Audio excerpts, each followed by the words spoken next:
Hi y'all, welcome back to Brains and Beauties, the show where we talk about KU life, pop culture, girly pop stuff, and everything in between.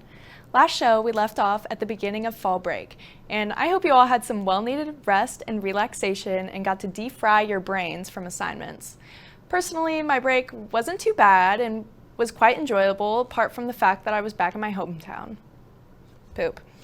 But after fall break, we also got to go to the KU Black Creatives fashion show and art exhibit, and it was really amazing. Let's take a look.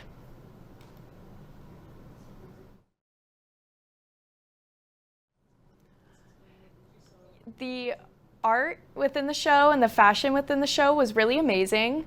They got to all show their own talents, and it was really great energy within the room. I had a great time going there, and if you didn't get the chance to see it, you should definitely go to their next show.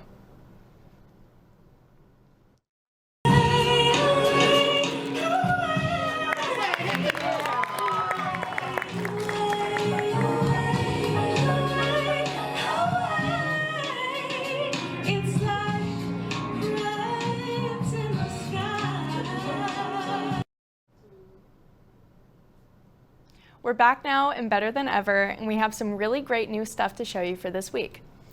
We're going to start off with Caroline and Clara talking about fashion, and then head to Cooper and Lauren to introduce a new segment called to introduce fashion, and then we're going to introduce a new section called Music Now with Savannah and Anaya, and get into more fashion with Caroline and Trace with hints of sports, and to finish things off, Sports Corner with Lindsay. So stay tuned.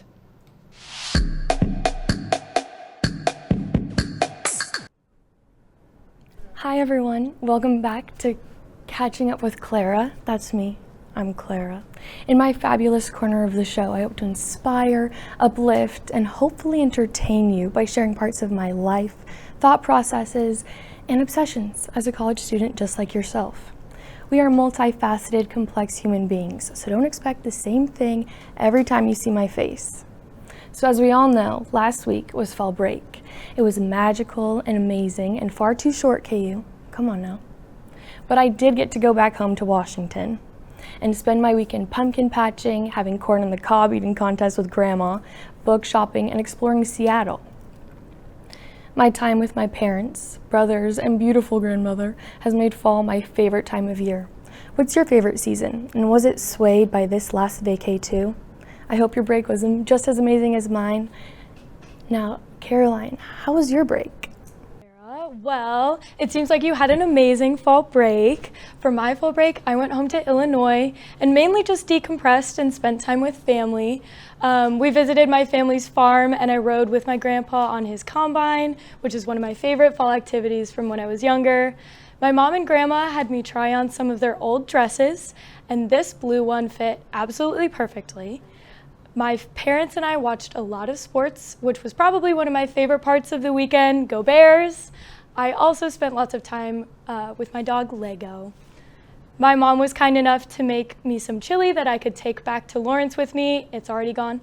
And not to brag, but the onions were chopped perfectly, done by myself. Overall, my fall break was fun, full of family, and just amazing. So now we're gonna send it off to a break.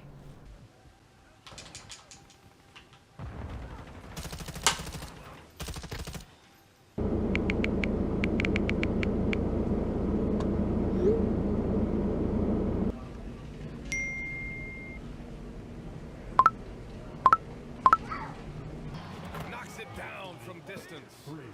MP's got 12, and a big question mark for MP.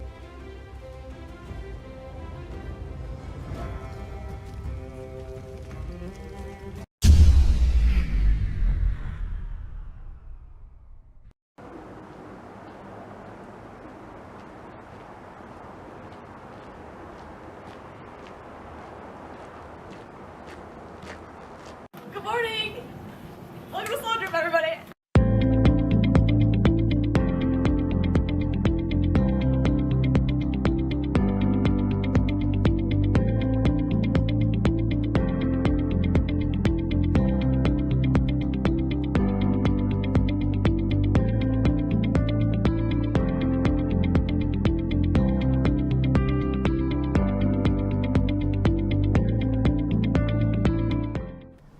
Welcome back, everybody.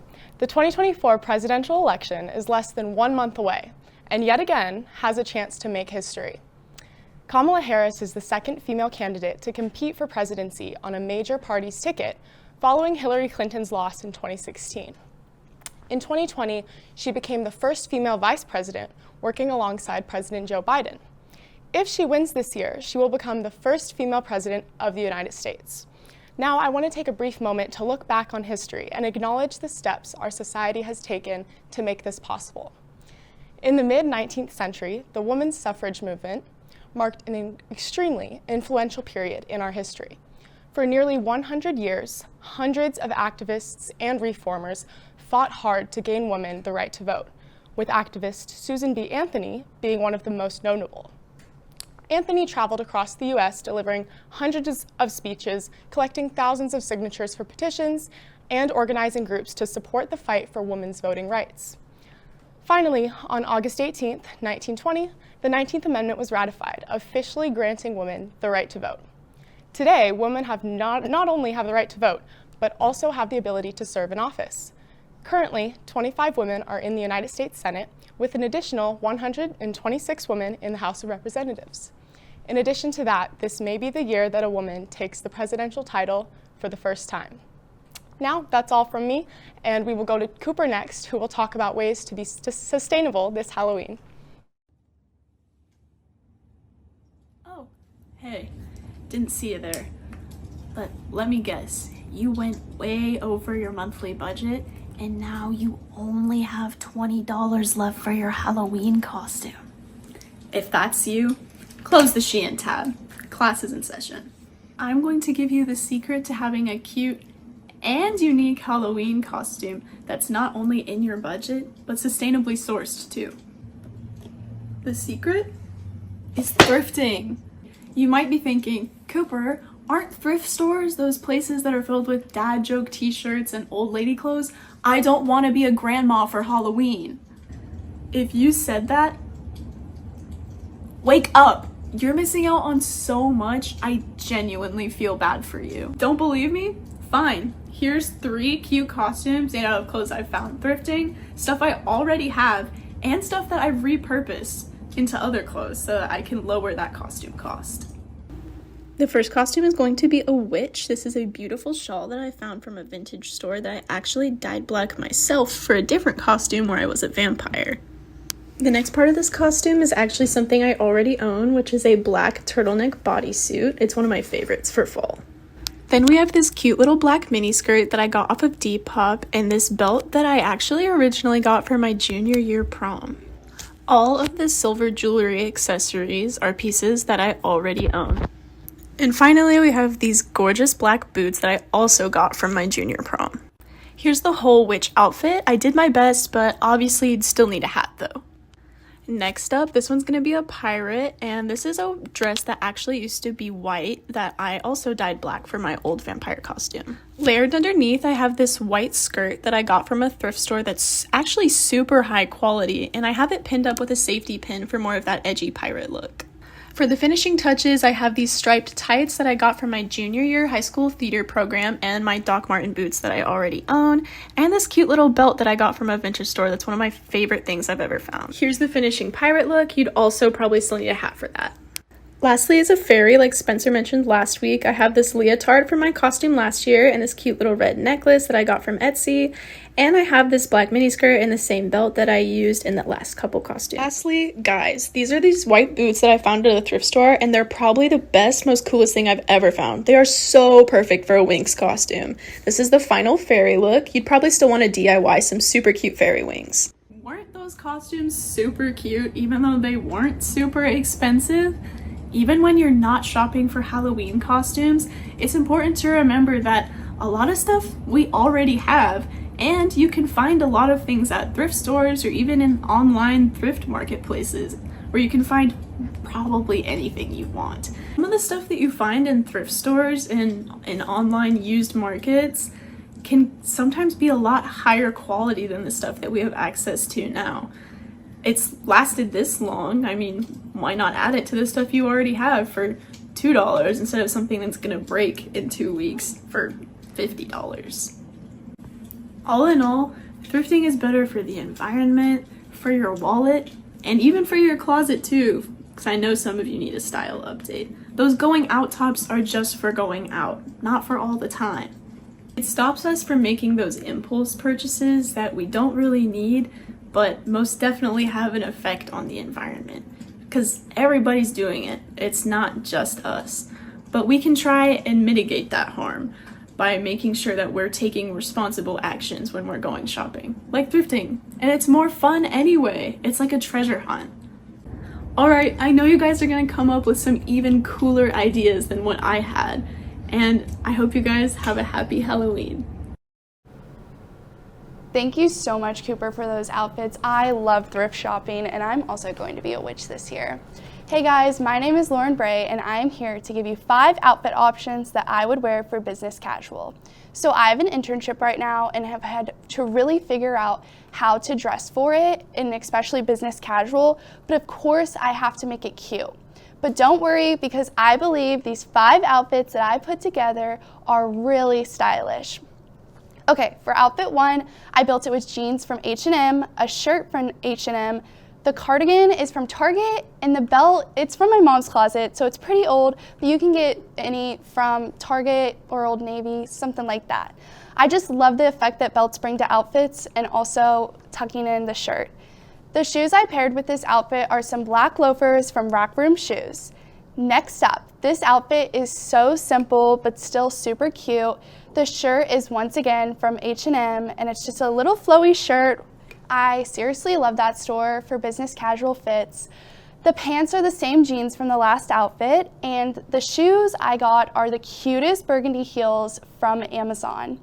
Outfit 3 is for a colder day. The sweater is from Old Navy, the slacks are from, H&M, and the shoes are the same burgundy kitten heels from Amazon. Outfit 4 is just so simple but still so cute. The sweater is from Old Navy, it's just a light gray sweater. The slacks are the same from outfit 3, and this time I paired it with some tan and black flats from Target with the fit. And last but certainly not least, outfit 5, this outfit is just giving vintage and I love it. The sweater is thrifted, so I'm sorry, I don't know where I got it, but the gray slacks are from H&M, and the shoes, I think that these really make the outfit. They're just some metallic silver shoes, and they are from DSW and they go so well with this fit. All 5 of these fits are so easy to create with clothes from stores like Old Navy, Target, TJ Maxx, Gap, or even my personal favorite, H&M. Now, hopefully you guys got some good outfits that you could wear for your business casual jobs. You should tag us on Instagram if you want to show off your internship outfits. We will be back after these messages.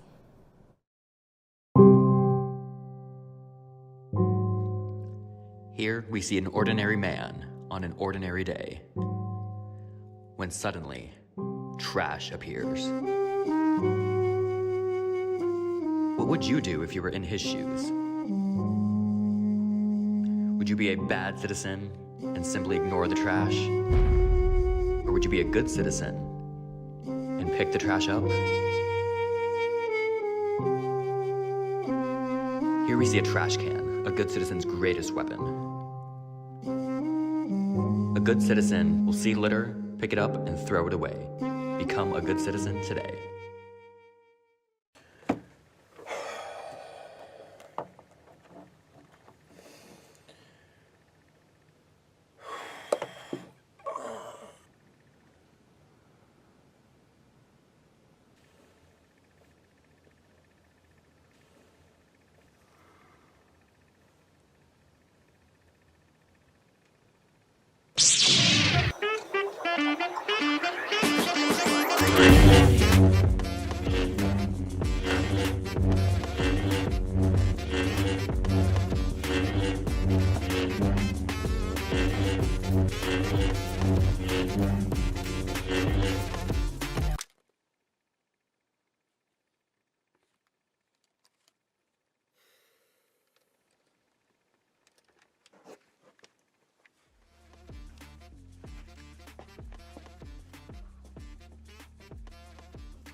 On September 23rd, Sabrina Carpenter kicked off her Short and Sweet tour to accompany her recently debuted studio album, Short and Sweet. With a beautifully vibrant color scheme, Carpenter has brought a fun, vintage Polly Pocket vibe to each show she puts on. She isn't afraid to dabble in whimsical blues and pinks as she parades the stage, giving us fun pop hits while doing so.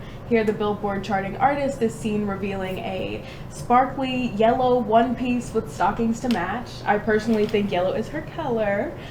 What are the girlies thinking at KU? Is Miss Carpenter the new it girl, or is it too soon to tell? And now for Chapel Roan. Chapel Roan, the new internet sensation, your favorite artist, has recently received backlash from the media for the comments she's made on her social media and interviews with the press. If you don't know who Chapel Roan is, you may have heard some of her more popular songs on the radio or on the internet, such as Pink Pony Club or Good Luck Babe. You may have also seen snippets of her performances at Lollapalooza or Coachella. Some of the issues fans have had with Chapel Roan is her canceling festival appearances last minute. What was more upsetting to them was rumors that she prioritized rehearsals for the MTV Awards instead of attending the festival. More so, she refused to endorse a candidate in the 2024 U.S. elections while criticizing both political sides, further angering her followers who had been pressuring her to make a statement. She also spoke out about some of the toxic behavior of her fans, addressing the stalking and boundary issues she's been dealing with. Now, here's my take on this. I think we unfortunately see this with many women in the industry who are made famous. We watch them rise higher than ever to sooner than later tear them down and criticize their every move. I think we put far too much pressure on people we make famous, especially women. And honestly, I don't think the media was ready for such a strong personality, such as Chapel Roan, to speak out so directly. I honestly agree with you. I think we shouldn't be looking to our on TV, on stage personalities to be telling us any type of political opinions. Right. Also, I feel like we've seen this way too often. Mm-hmm. I mean, it's only a matter of time for Sabrina Carpenter. Right. They're going to start attacking her. You're so right. I agree with you.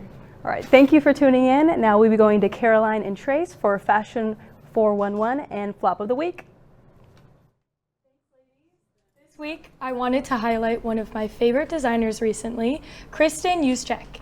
Her husband, Kyle, is an NFL running back, and she uses that as a huge inspiration for her designs. Specializing in reworked clothing, Juszczyk takes apart jerseys, t-shirts, and even footballs to give them a fresh new look. Juszczyk is completely self-taught. She said on her website that she has enjoyed sewing all her life, but rediscovered her passion more recently to dress in support of her husband at his games. For after working with the NFL for several years to determine her contract, she recently released her first officially licensed NFL design just before Super Bowl 58 last year.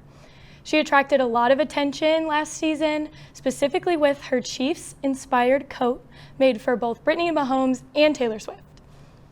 Juszczyk has since created styles for WNBA superstar Caitlin Clark and Jake from State Farm, Klay Thompson of the Golden State Warriors, and she just recently partnered with Gatorade on some new water bottle designs as well.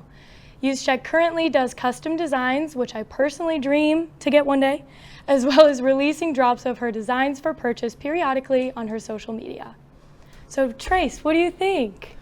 Well, I've taken a look at some of her designs, and honestly, I have to say, I mean, they're kind of iconic. Like, they are. She definitely, it looks like she puts a lot of work into her designs, and I definitely like her highlighting the sports aspect of her designs. I saw all her jerseys for the Chiefs. I just thought they were great. Yeah, no, I think so too. Thank you for your input. So now we'll send it off to Trace for Flop of the Week.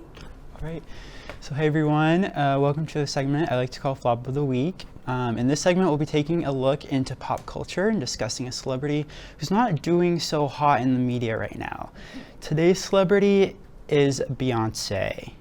So thank you for joining me today, Caroline, so we can discuss this. I'm sure you know the controversy surrounding Beyonce. It's been pretty popular. But if you don't know, this past month, actually the past few months at this point, Beyonce, along with her husband Jay-Z and acquaintance Sean Diddy Combs, have come under fire for allegedly being involved in the deaths of several celebrities, such as Aaliyah, Left Eye, and Michael Jackson. Many have contributed these allegations to celebrities furiously thanking Beyonce at award shows after beating her out for an award. And in total, Beyonce has lost a whopping 4 million followers on social media as her reputation continues to come under question. Now, Caroline, I have to say this has been big news recently. As far as the followers, I mean, Beyonce has what, still 116 million followers? Yeah, no, she's doing fine. She's untouched. Yes, I think this is an interesting controversy. I think, honestly, a lot of it seems really far-fetched. Really? But I do think it's interesting to see how it's being explained. Right. But, you know, the dip that Beyonce has taken, I don't know if it's really warranted or not. How do you feel about that? Well, I do have to say, I've seen all the conspiracy theories about everything. I actually saw one, I think it was Michael Jackson, Tupac, and Aaliyah all died on the 25th of That's different what months. I saw too. And it made a triangle like Yeah. the Illuminati. Also, I have to say, like, Adele, for example, at her award show when she beat out Beyonce, Album of the Year, her fiercely thanking Beyonce, breaking the award. Breaking the award in half and giving it to her. Kind of makes sense now why she might have done that, but I do definitely have to say that I think the conspiracies are a little out there for sure. Yeah, I think they're a little out there. I think it's funny that, you know, kind of the evidence, like the evidentiary support is like a J. Cole song. Right. She knows. She knows. Right. So she knows. Knowles is Beyonce's last name, so people are taking the last letter or last word of that song title and saying like, oh, Beyonce Knowles. Right. So sure, but I love the creativity. You know what? I love a good mystery. Yeah. So But I guess we'll find out. Listen, can't be too careful. Like, gotta thank Beyonce every chance True. we can. Like, True. thank you for letting us do this segment, Beyonce. Thank you. Thank you, Beyonce. All Always right. and forever. And thank you for joining me, Caroline. Yes, That's all we have. thank you. We'll send it off to Sports Corner after the break.